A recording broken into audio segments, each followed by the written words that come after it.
everybody, and welcome to the National Archives. I am Kara Blond, Executive for Presidential Libraries here, and I'm pleased to welcome you to this evening's program, Holidays at the White House with Former White House Chefs. This program is part of our virtual series, Inside the Vault, sharing stories right at the intersection of popular culture and American history. This series of online programs will bring you stories of the people, events, and ideas that are found throughout the National Archives' immense holdings, and a variety of really special guests, authors and historians and eyewitnesses who will share their knowledge and experiences with all of us. So this evening, we are pleased to welcome four particularly special guests. Alex Prudhomme, author of Dinner with the President, Food, Politics, and a History of Breaking Bread at the White House. William Yosses, White House Executive Pastry Chef from 2007 to 2014, and author of The Perfect Finish, Special Desserts for Every Occasion. We have John Moeller, White House chef from 1992 to 2005, a long stretch, and author of Dining at the White House, From the President's Table to Yours.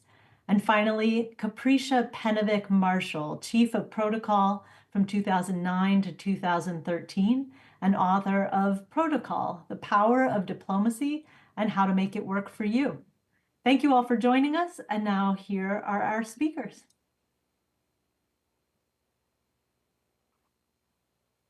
Thank you, Cara, and welcome everyone. Happy holidays. Here we are in December, all of a sudden. My name is Alex Prudhomme. I'm author of Dinner with the President, and it's my great pleasure to be here today. Now, you know, Andy Williams used to sing that December is the most beautiful time of the year, and that may be true, but we all know that the holidays can also be a little bit of a joyous grind. And if you work at the White House in entertaining, the month of December is a little bit like a marathon with 2, 3, or even 4 events almost every single day, from breakfasts and coffees in the morning to lunches, receptions, and teas in the afternoon, and small dinners or large banquets in the evening. Sometimes there are so many parties happening that one group of guests coming into the White House will interact with the group that is leaving the White House. So, like running a marathon, December at the People's House can be exhausting and exhilarating in equal parts. To avoid burnout, the staff has come up with strategies to pace themselves, the first couple, and their guests, and to have a good time doing it. To talk about this, I'm very pleased to have these special guests today.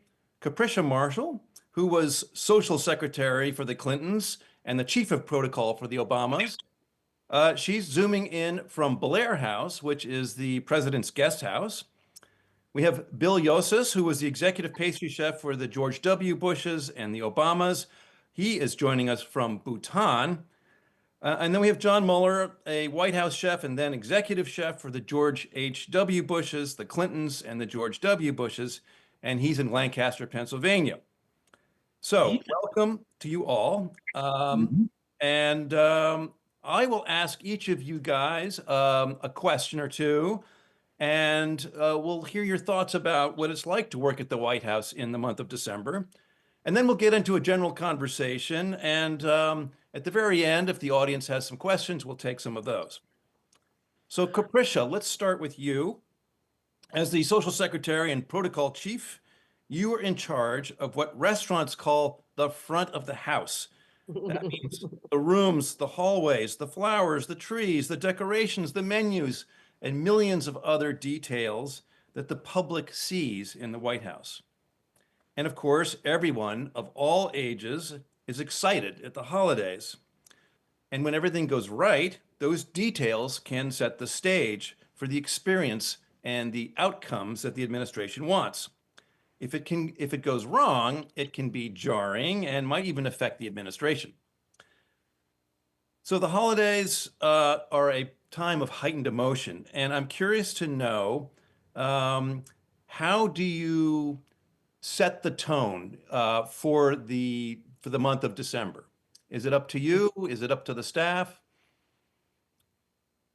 Well, thank you, Alex, so very much. I am thrilled to be joining you, our audience, the National Archives, and especially my two dear, dear, dear friends, John and Bill. The three of us have spent many hours together, early mornings, late nights, talking about all of our plans, the challenges that lie ahead, from planning the menus with the first family to the execution of the, I don't even know, hundreds and hundreds of events that we did together. So it's really a joy to be here with them. So yes, you know, Alex, there is a real setting of the tone that is necessary during this season in particular. As you say, I am seated currently at the Blair House, where there is a holiday party actually going on just downstairs with hundreds of people and hosted by the board of which I'm on. But across the street at the White House, there are other holiday parties in full swing right now. The streets of Washington, D.C. are absolutely packed. So there's a lot of excitement, a lot of exhilaration, but there's a lot of stress and tension as well. And so what first and foremost you really want to do is execute a very well planned diagram, a TikTok, as I used to call it back in the day, but a minute by minute of what a guest will experience at that event throughout the holidays, and be able to make sure that everyone is on the same page and that things go as seamlessly as possible. And then the stress level really does go down. And so it is incumbent upon those who have to draft that plan, the social secretary, to really come up with those details in advance and making sure that it's communicated to the entire team. And those are truly the wishes from the first family and most directly from the first lady. And if you'd like, Alex, I can start to go into the very planning of the holidays if you wanted me to talk about the front of the house. Well, yeah, let's get to that. But I'm kind of curious because clearly all of this planning doesn't happen overnight. So when do you begin this planning? Well, I shall never, ever forget traveling to Washington, D.C. from Little Rock, Arkansas, with then First Lady of Arkansas, Hillary Rodham Clinton, to meet with Mrs. Laura Bush. There is a wonderful tradition where one First Lady will sit down and have a coffee, a tea, and discuss, sort of the things that they need to prepare for, how the rooms have been used, how a first family can also feel at home in this very unique mansion, 1600 Pennsylvania Avenue. And Mrs. Bush said to Mrs. Clinton then, "Oh, your first duty really is planning Christmas." Now, this is January. And so she said, "Well, we have a few months, don't we?" She said, "Oh, no, you're already behind schedule. You should know." And that really took her aback. But she laid out, and there is a game plan to it, really the steps that need to be thought through and the steps that need to be executed over every day of the following months. And there is a timeline. First and foremost, it's pick a theme. And you work with the core staff. You are really dependent upon those who have served at the pleasure of the president over the years. And those are people like John and like Bill, and the chief usher. At the time, it was the wonderful Gary Walters, who really was overseeing all of the operations at the White House.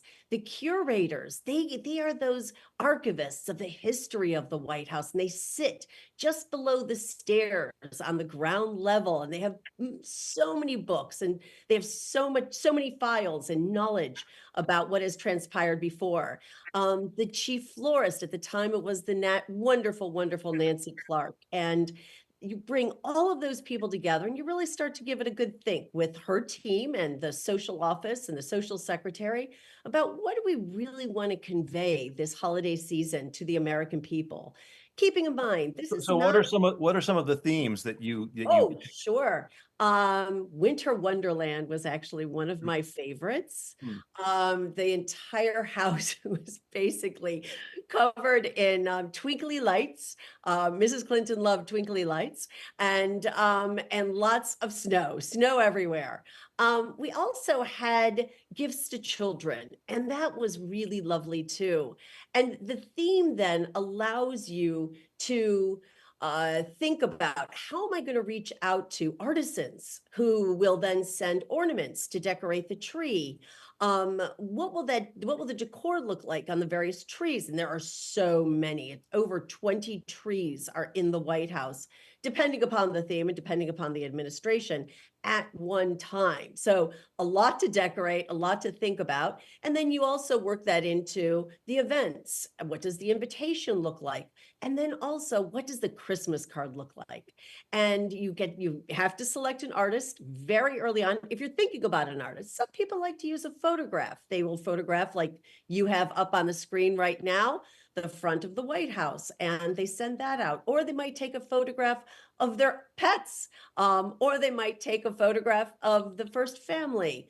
There were several artists that have been chosen throughout time that have designed various Christmas cards as well that were special to various first families.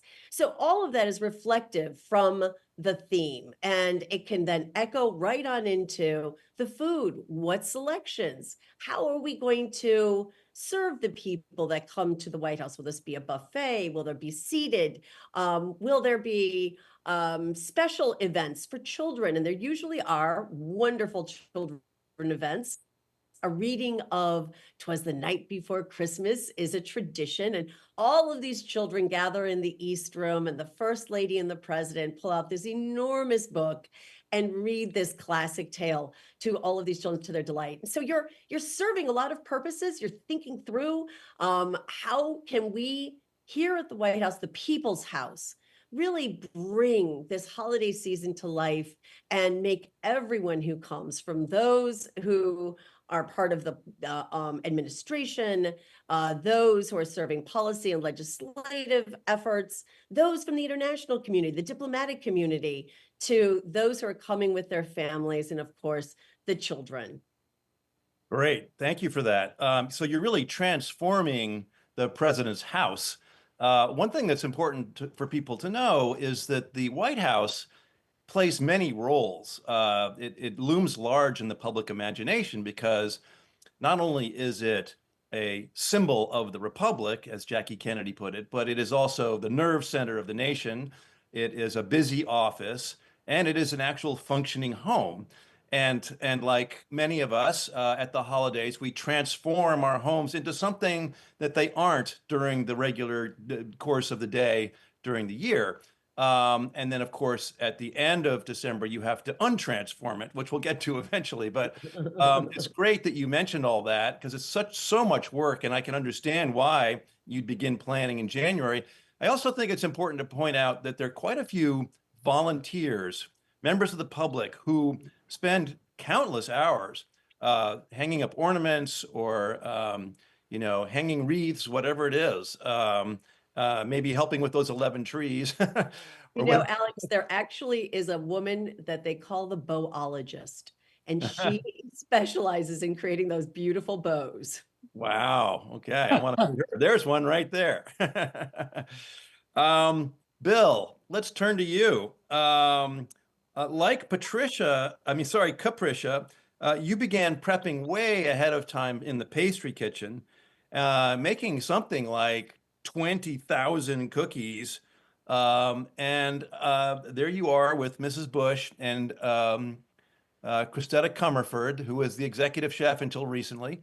Tell us about, and there's your great mentor, Roland Mesnier, the French chef. He's blowing sugar there to make some sort of fabulous creation. But the cookies, now I happen to remember when I was working on my book, you told me that when you gave the Bush twins, the girls, your cookies, that was kind of the thing that sealed the deal for getting you the job at the White House. And So the cookies, you're working on cookies for months. Is that pain or pleasure or both? A little bit of both. Yeah, but as Capricia mentioned, and so great to see my former colleagues and yourself, Alex. Um, it is. It's sort of like there's a bond that forms in a foxhole, and you definitely feel a little bit of that foxhole mentality at the White House during the holidays. A lot of pressure, but it's a shared pressure. Um, there's, I think, 96 employees of the residence itself that just work at the White House as the home of the president, and so as well as the social secretary, her office, and other parts of the First Lady's East Wing, and everyone pulls together. I think that's what makes it bearable, is that there's a real sense of mission, of get the job done, and so it's shared among all different departments. And I'll give you an example of that. So those 20,000 cookies. You're sort of, especially the first year, because I was hired, I think, in September. So it kind of sort of crept up on me that this chore was in front of me. And so we allowed volunteers. And it was interesting because actually some very high level administration officials showed up at our pastry shop door offering to decorate. So when you imagine that we talk about the pressure that the White House staff has, imagine what the pressure is on people who are serving in the administration. So I think it was like a half hour or 45 minutes that they could get away from press and questions and momentous decisions to sit down and decorate a Christmas tree cookie.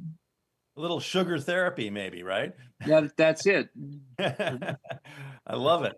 Well, that's a fabulous, that camaraderie. You really set the tone there. I love that. Now, I'm not sure what these fabulous creations are, but these are the kinds of things that you guys create for the holidays. And perhaps one of the most famous things that happens is the gingerbread White House. We have Susie Morrison on the right there, who's the current executive pastry chef. This is a tradition that I think goes back to Pat Nixon, I think, was the first one that had the gingerbread White House. Now there's Bill. He's the White House is the gingerbread White House is going to go on top of that mantle above him, and he's playing with the electricity and looks like some giant pieces of chocolate. I'm not sure what he's doing there.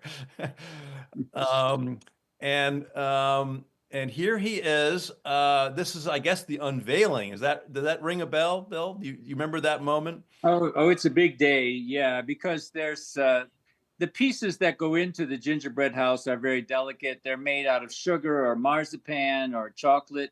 So it's constructed in what's called the China Room. It is a room where the presidential china is kept. And then it has to come upstairs to the state dining room. And so it's sort of, for the chefs and the people who work on it, it's a delicate moment. Don't bust that window, don't break that corner. So once it's in place, you feel it's quite a relief to see it sitting there on the mantle. Now, everybody wants to know if you can actually eat the gingerbread White House. In theory, you could, but let's remember that it's been sitting in the state dining room for about a month, and it's been put together. And so in spite of the fact that housekeeping team is exceptional, keep the place spotless, it has gathered a little bit of dust over a month's time. Right.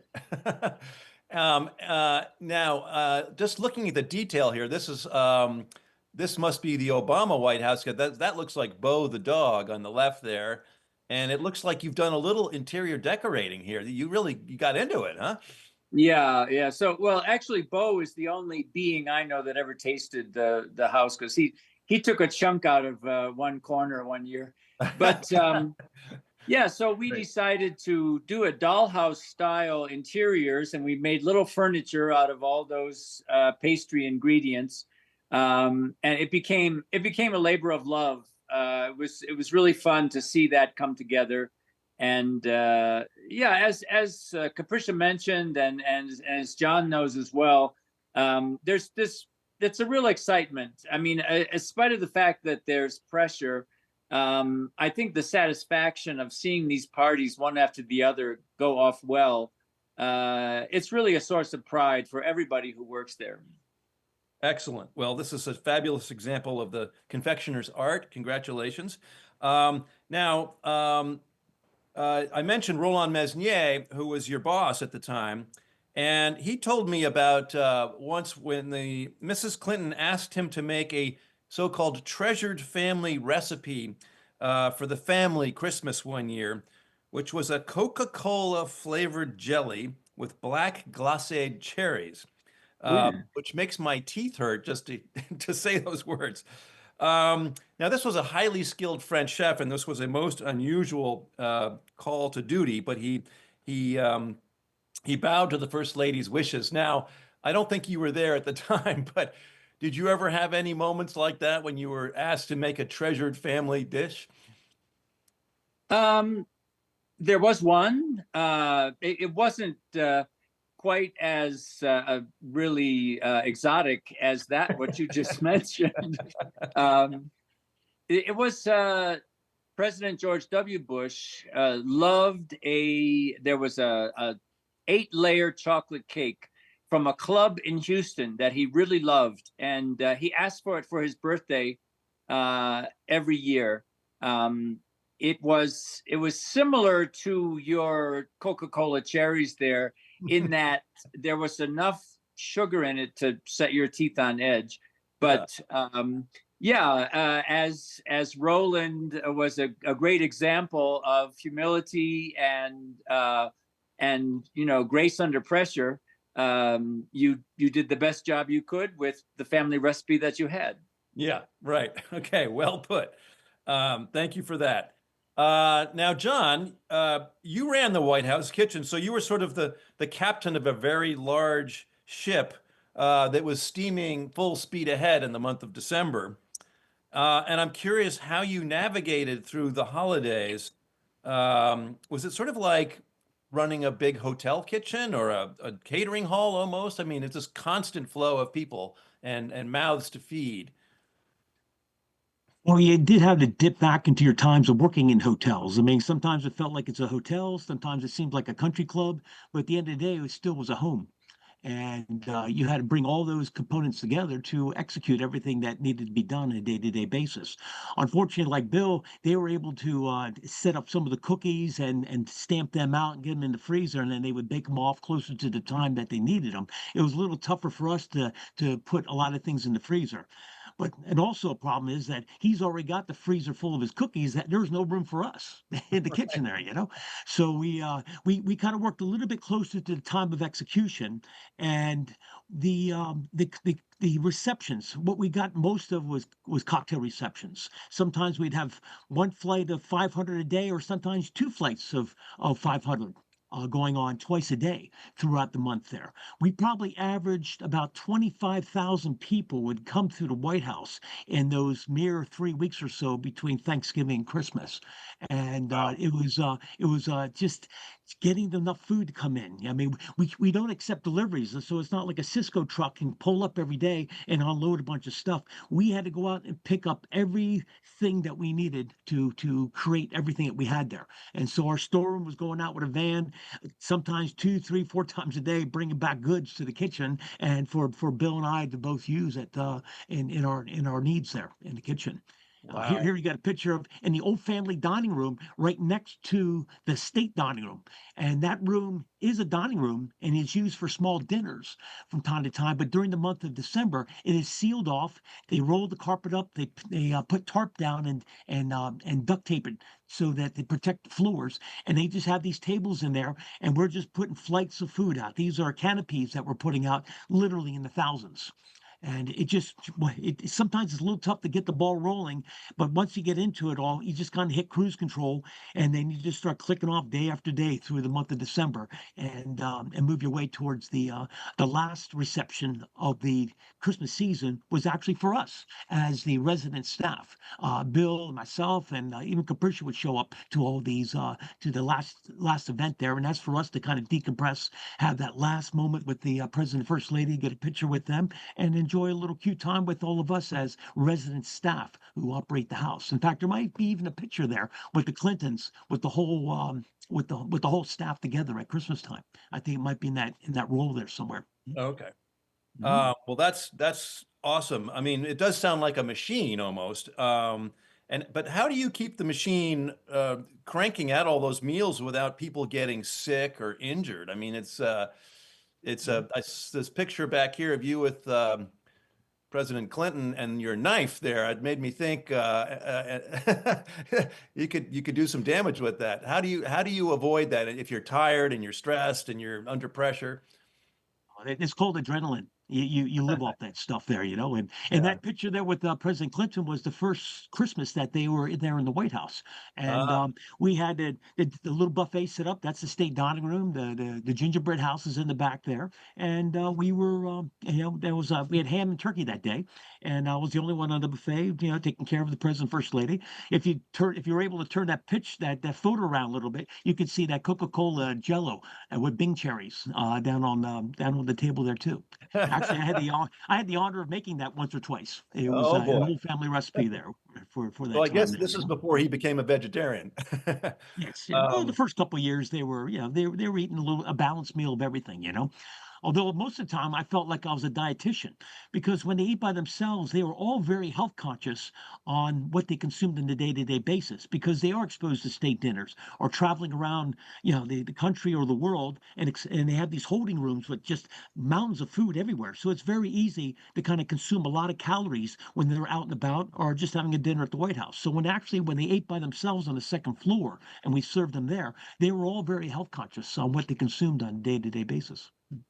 do you remember any of your favorite dishes or events or guests? Anything that stands out for you? You served three different presidents, and that's quite a good span. There must be some moments that kind of pop for you that happened during December. Well, probably. Well, you asked for the biggest moment. Probably would have put it a little bit before Christmas time is when Nelson Mandela came to the White House Mhm. as the president of South Africa, and the first outing for him to another world leader was to President Clinton, and we hosted him at the White House. So the menu was important, and everything else, but just the simple fact of what was going on that evening was just kind of a magical night, very Yeah. magical night. Mhm. Yeah, and that was, I think, the night that the chef Patrick Clark from New York here was there, and he was Mhm. a really well-regarded Black American chef who had trained in Europe, was cooking at Tavern on the Green, and he was asked to present one of his dishes, but he himself was invited as a guest, so that was a very Mhm. special moment. And we have here Beautiful some night. of your menus that you collected over the years. These are breakfast menus. Um, These and menus here are available to the overnight guest. They're inside the rooms. They would fill them out, and you uh could see, like you see, Lee Iacocca is on one of them. Caroline Kennedy is on the bottom. George Bush Senior, when he came back to the White House, it was one of his first nights there when he came back as the father of the president, George W. Bush. And so they would fill that out. They would slip it under their doors. The butlers would walk up and down the hallways in the morning, pick them up, bring them to the kitchen, and then it would say what time they want their meals, and we would execute it and bring it around the house to wherever they want it. Mhm. Yeah, I see he put 6 a.m. and at the top he wrote large pot of coffee. Yes. I think we could Yeah. all use that at 6 a.m. Now, Yeah. one And of when the he things when he you was the did, president, he had coffee at 4:30. It was 4:30, 5 o'clock in the morning. They wanted coffee, so the butlers had to be in there like at 4 o'clock to get oh my that pot God, of coffee going. wow, and that's when Bill Clinton was going to bed. So we all have our own schedules. One of the things that the White House is most famous for during the holidays is its eggnog. Sadly, I have not tried it, but I think all of you have mentioned that it's probably the best in the world, and it's also fairly potent. Um, But I think that the recipe evolved over time, as I recall. Can you tell that story? When I got there, all of a sudden at Christmas time, I had no idea what was going to be involved with the eggnog production, but the butlers all got aprons on and they pulled out these big white trash cans that were probably about 20 gallons. And the only thing that ever touches those trash cans is eggnog. And it goes into stores throughout the year. And then Christmas time to come out. And boy, oh boy, there's cases of booze and they got their little recipe and they're putting in the brandy and the bourbon and everything else and all the cream and everything.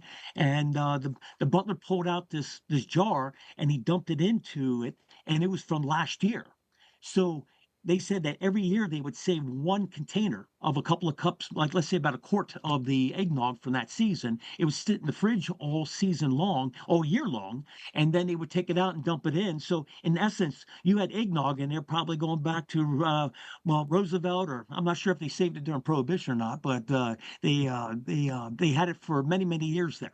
And then all of a sudden, it got kind of lost in the 90s somewhere. And actually, Walter Schott took over making the eggnog. And then so that tradition kind of ceased at that point in time there, But it was kind of interesting to see and hear these kind of stories that went on with the eggnog there. But we went through it like crazy. They would get a half gallon of frozen eggnog ice cream, put that in the middle of the punch bowl, and then fill it up with the eggnog itself there, and just keep filling it up and keep filling it up. And after a couple of days, those trash cans are empty, and there they are, filling them up again with some more for the to get you through the rest of the month.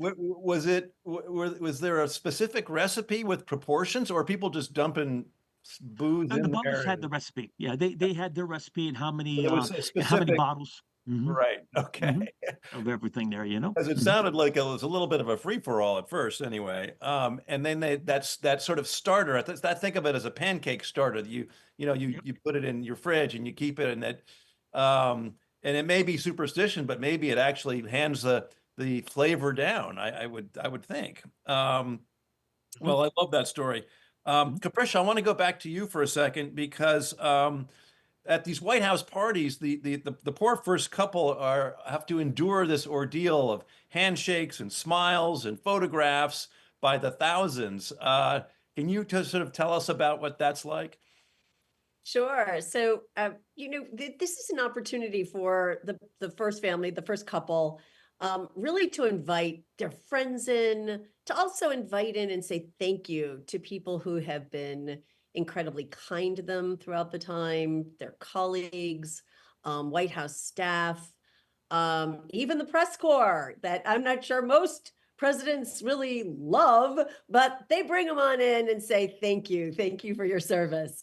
And so they want to say they actually want to meet and greet with them. They want to have a moment with them. Now, the entrance to the White House, it has changed considerably, I'll tell you, Alex, since I served as social secretary. It used to just be a line, off Pennsylvania Avenue when there used to be traffic down Pennsylvania Avenue, and people would come through security. You would give the Secret Service officer your name and they would go down a list, check you off, and you just sort of enter the White House. Now you have to go through considerable security. There's a whole ramp, several stops showing your license. It's a little bit of a different experience. So once they get into the White House, you really want to make them feel welcome. And a lot of people are really nervous about going to the White House. This is like often their first time going to the White House.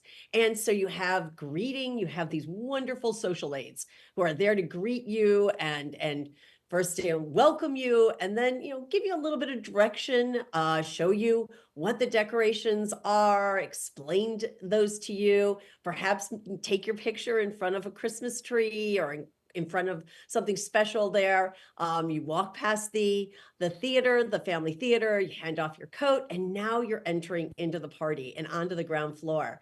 And usually, because it's the easiest place to conduct enormous receiving lines, the first couple will be standing in the diplomatic reception room, which is on the ground floor. And then you'll queue up this long line of people preparing to go in to say hello and to shake their hands. The social aide will receive a name card, an announce card. They will announce them into the room, and I will be standing. I used to stand just right there, just making sure that everything keeps flowing. And President Clinton, as you know well, Alex, he likes to talk, and so I would have to prompt him and move him along. But sometimes a guest would just stand there struck. They couldn't move. They would hear their name and they would not move. They were so afraid of entering the room to have their photo that I would literally have to take them by the waist, move them in, have them stand where they're supposed to stand.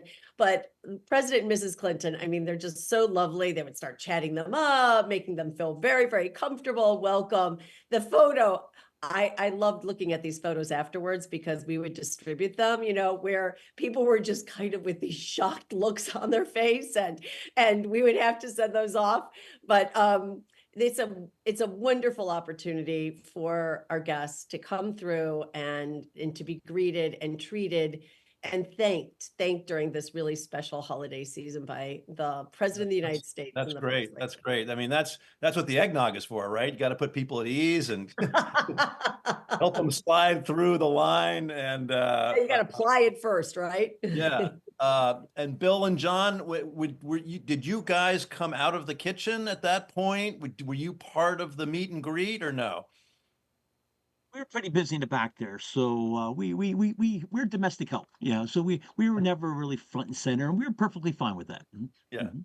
right. Oh, my favorite place, I have to tell you, Alex, my favorite thing was going in the back and hanging out with Bill and John and eating their scraps. As a matter of fact, that gingerbread house, when he started cutting it and putting it together, the staff would wait for them to lift it from the room and leave, and we all descended to eat those scraps that have been cut because they were so delicious. It was just so amazing. That's what we used to do as kids with my grandmother. She would make great gingerbread houses. We'd be waiting to pounce. Some things. The president himself, there one year, President George W. Bush returned from a meeting. Marine One lands on the South Lawn, and they come through that diplomatic reception room, and the China room is right next door.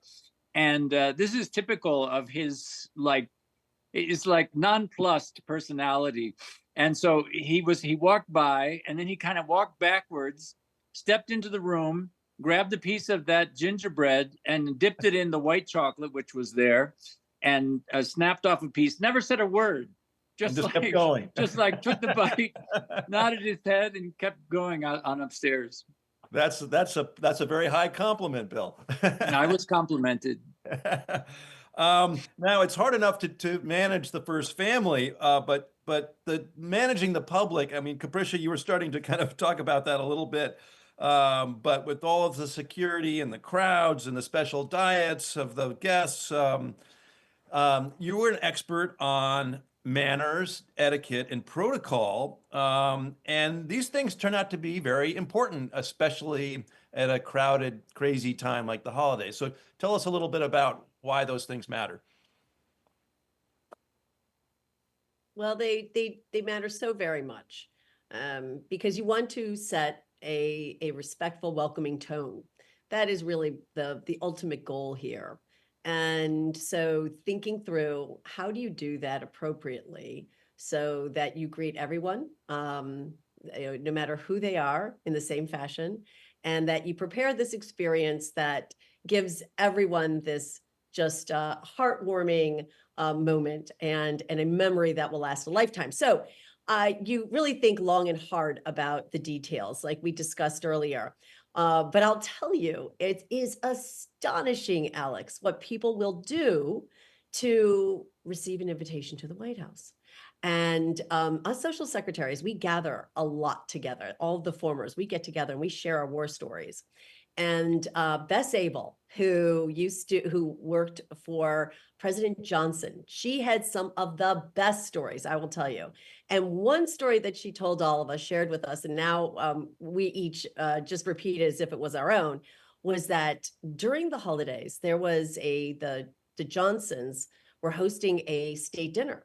And there was a gentleman who had been wanting to come to a state dinner for a very long time, that he called her personally and he said, you know, Bess, my wife is dying. She has cancer. And her dying wish would be an invitation to a state dinner. Can you please ask the president and Mrs. Johnson if they would give her her dying wish? And so Bess was like, oh my gosh, of course I would. So she goes, and of course they invited him and they invited his spouse, and they had a split. They put him at a beautiful table. They made sure they had the best time ever. She said she saw her 20 years later going to the grocery store looking healthy as all could be. Ah. She was always quite surprised, you know, how she miraculously overcame. They got the golden Um, ticket. So there are lots of those types of stories. We're going to get ready to take some questions in a minute, but I'm just curious about what happens.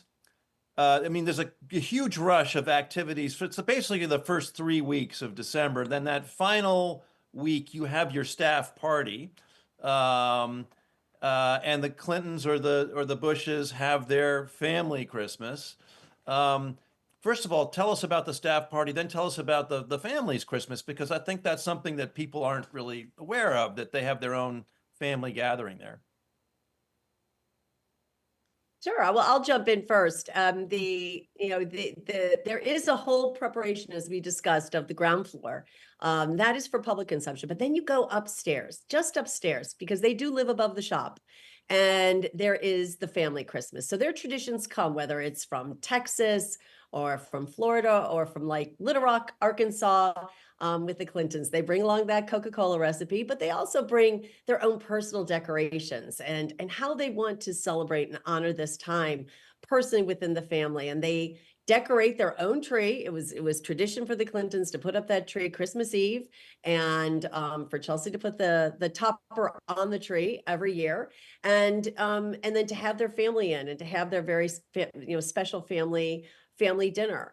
It was and I can say this, I think on behalf of the Clintons, to both John and Bill, that they were really a part of their family, you know, throughout the years. And when you live there for 8 years and you're raising a young woman there, I think that Mrs. Clinton, Hillary, was incredibly grateful to people like John and Bill for making Chelsea feel at home, for making her feel while she was during these, you know, while she grew up, I mean, at the most sensitive time in your life, your teenage years, where everything, you know, can be just, you know, on the edge 24/7.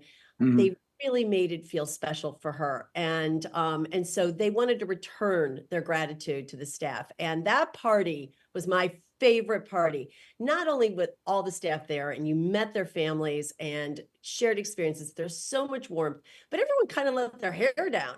I mean, everyone's got a glass of wine or a glass of champagne, and a lot of that eggnog. And, you know, you're just chatting and relaxing. You know, all of the parties are behind you. All of the stress is now gone. And everyone is just really enjoying one another's personal time. Excellent. Bill, you got any memories of the office party, as it were? Oh, yeah. Well, you're sort of you're sort of at wit's end by that point. But as Capricia said, you have a time to relax, and yeah, you are sharing a living space with the first family, which is it's a totally different sort of mindset when at that party, when you're finally able to greet them and everyone's relieved. I mean, especially the first lady and the president, relieved they don't have to shake one more hand, you know. That is like, I mean, you really must feel like you have arthritis by the end of that. It's exhausting for them. Yeah. But for us, it's sort of like, as John said, you're kind of on cruise control by that point. You know what you need, and that last party is really enjoyable. You don't get a chance to really chit chat with your colleagues during the whole month of December, or for that matter, the rest of the year, because there's always some event you're preparing for. So it's the one time, and you get to meet their kids, you get to meet their spouse. It really is a very like therapeutic moment to connect with your colleagues, who are so important. I always like to give a shout out to the resident staff. So us as chefs, we get invited to these interviews, and we're happy to do it. It's a pleasure. But there are so many people, carpenters, operations, the people who move all the furniture, the florist, as was mentioned, and they don't get front and center as often. So I always like to give them credit because they really are unsung heroes of American history. Yeah, that's fabulous.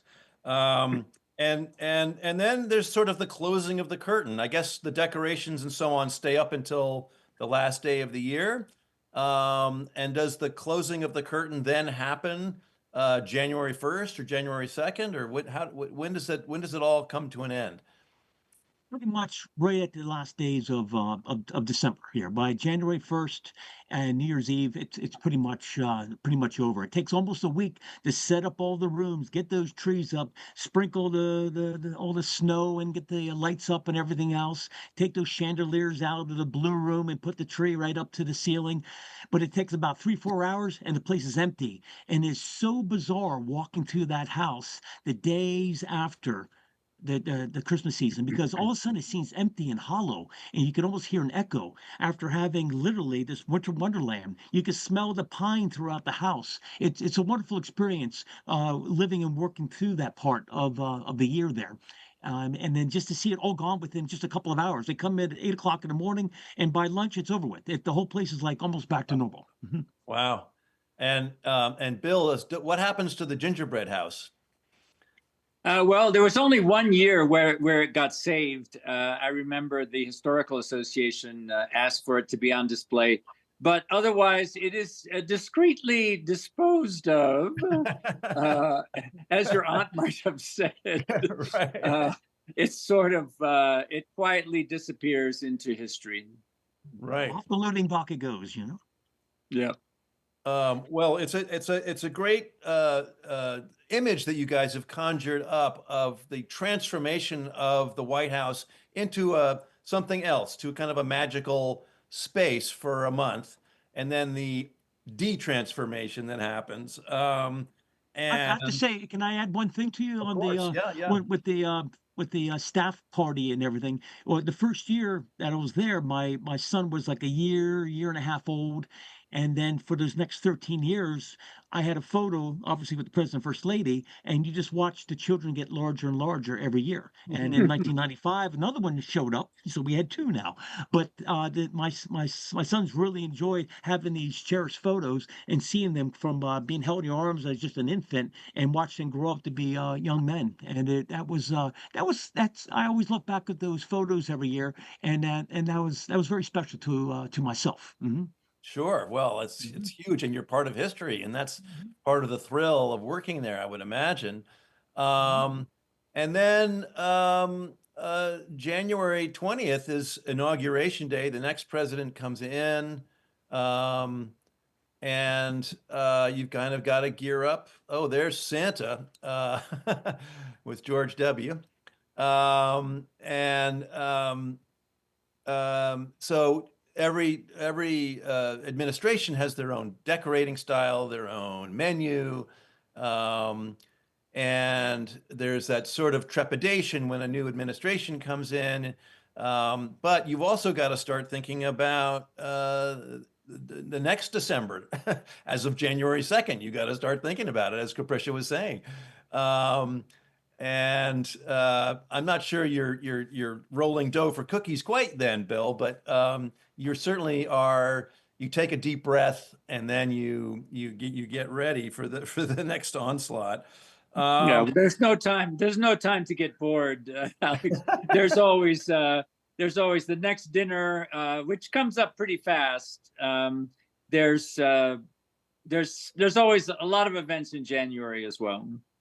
Well, sure. And we could Governor's talk about it dinner in a is one of the second. first big ones.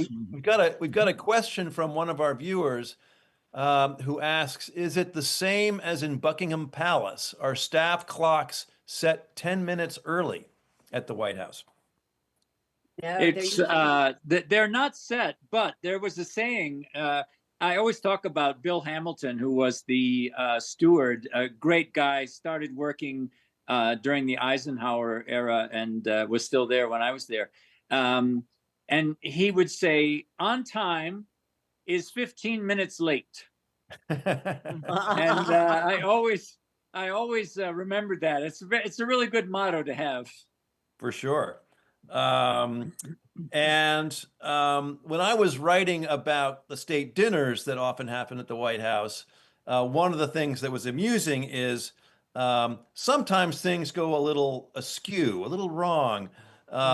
People love those kinds of stories. Can you guys remember moments when someone maybe had too many glasses of eggnog, or there was a Christmas tree that fell over, or one of the guests got obstreperous, anything like that?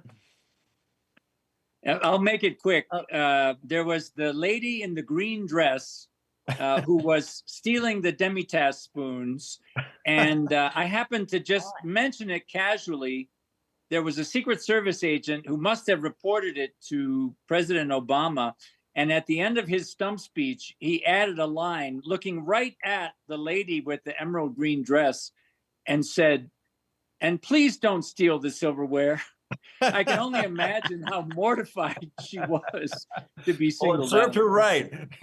Sure did, yeah.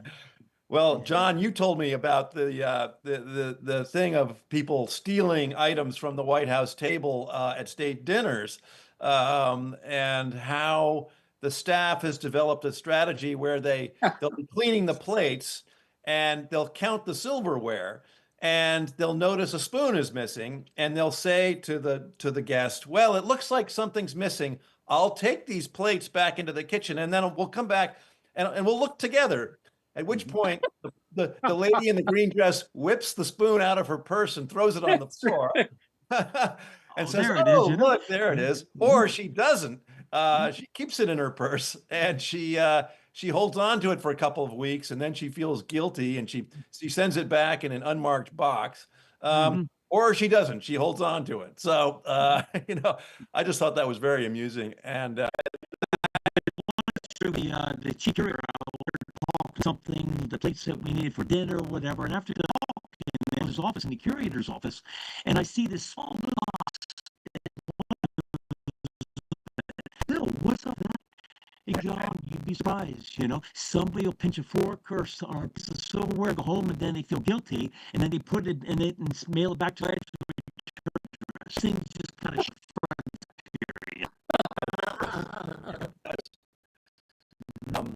yeah, well, I mean, as Capriccio was talking about, in there, and it's often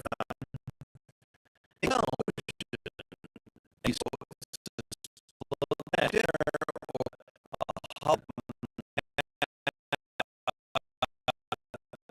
or the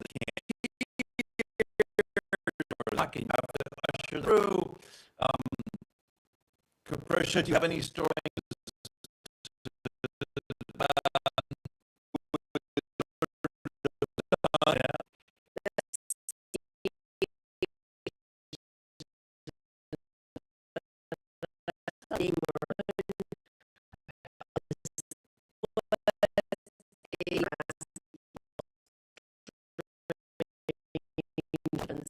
The more prominent, and he perhaps had one too many glasses of wine.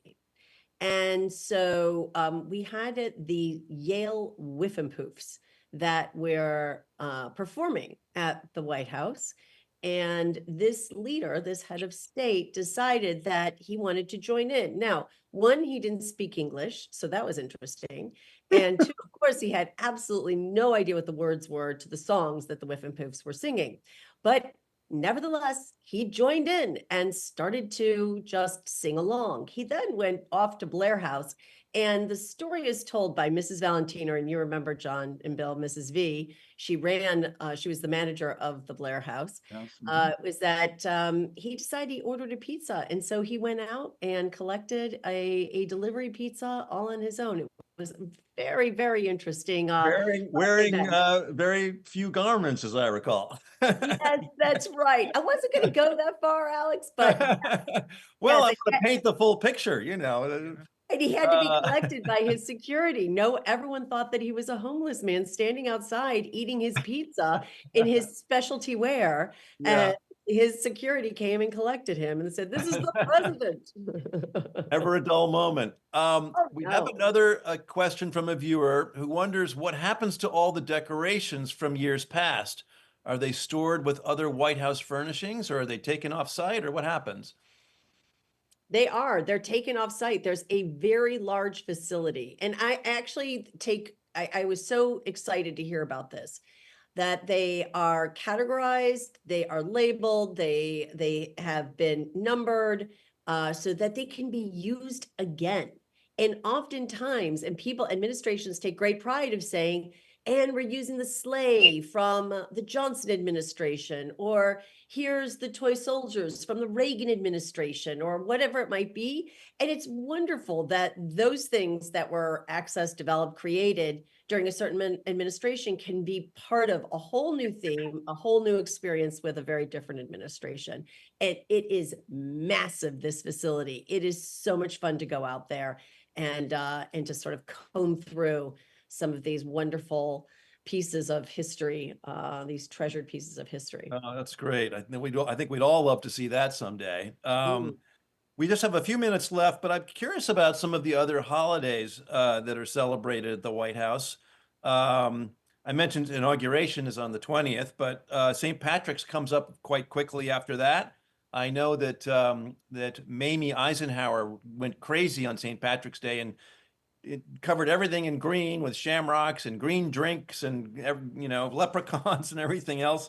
And then we have Easter, and I know that John, you used to be the chief egg boiler and decorator.